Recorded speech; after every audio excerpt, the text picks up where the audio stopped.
So I didn't want to. I didn't intend to breeze through the Preemo and RZA battle as fast as we did. So if we could double back really really fast. A lot of things happened last night. Okay. Like I said earlier, 90K in under 90 seconds. Impressive. Cool. We know that.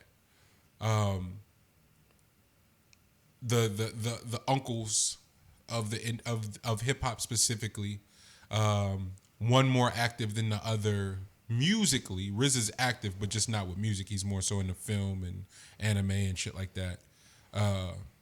But Preem being a little bit more active, knows how to finesse his technology, but he also has a youthful team around him, and you can see that with Preem. And so everybody kept complaining about the sound. I'm not a snob in that way. I was just happy to see RZA on a live stream, talking in real time, not being curated, not being produced. It was just RZA, like access in a way that I there were times where I didn't feel worthy to have that much access to Preem and RZA last night. But then the other cool element about watching shit on live is seeing who's gonna pop in there. When I tell y'all all of hip hop was in that motherfucker last night, all of hip hop was in that bitch last night.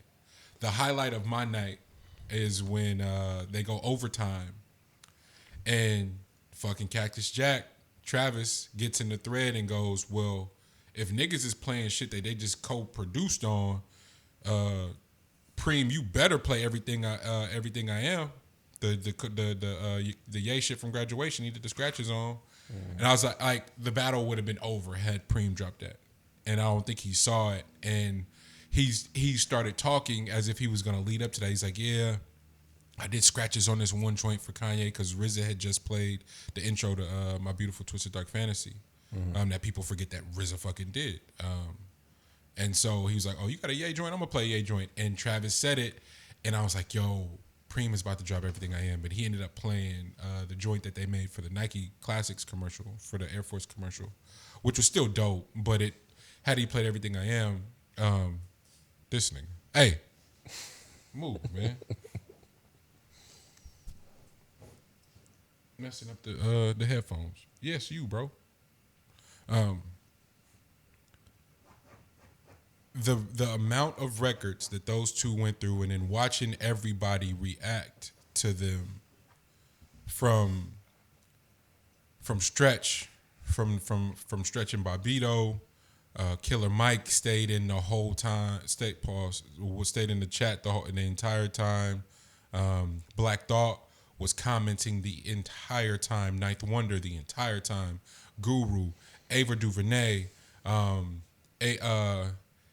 Adrian Brody the actor, Adrian Young, Ali Shaheed, Questlove, nigga Snoop came in late, Ghostface came in late, Meth was in there, nigga you name it. The who's who of hip hop stopped on a Saturday night to watch this. And I hope that I'm doing it justice in terms of my excitement and what it meant to see the who's who of hip hop be in engagement and be in attendance for excellence, and for those gentlemen to get their flowers in particular in real time, and for people to get a history lesson on what they've accomplished. My favorite part is talking about the birthplace of hip hop and the boom bap in New York, and niggas being like, yo, but Preem, y'all, like, Preem's from Houston. Like it's a cool conversation to have, but the nigga that y'all kind of coined at the center for the sound, like helping curate the sound, is from Houston. Nonetheless, you know, and so that in itself was beautiful. The music, the people in attendance, all that is really, really cool. The most important part coming out of this is a couple of things for me personally, though. Okay. One, the business that was done. We may never know the actual blueprint of what took place structurally, business-wise last night, but please believe 2,000 people on a Saturday night in one place. Somebody made some fucking money last night.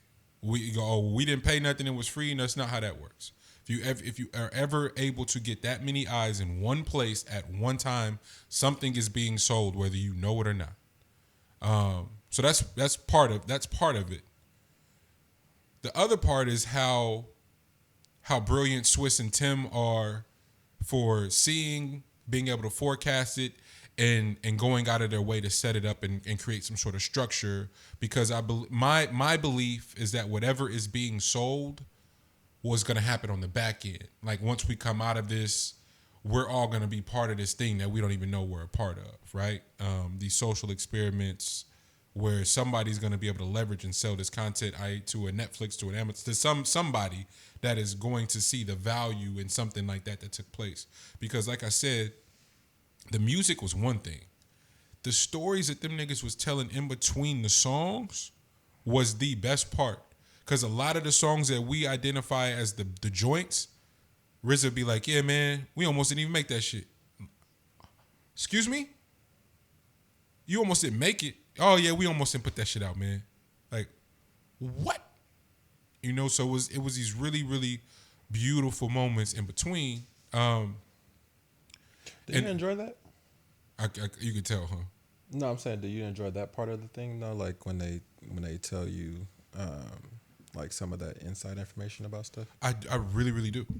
I really, really do, because it's like, I guess for me, G.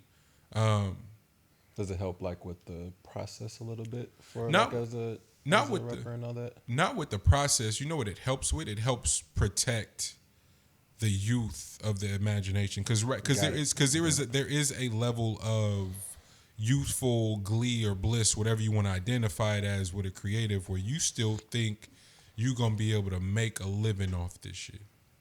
And the percentages the odds are so mightily stacked against me in particular, for example.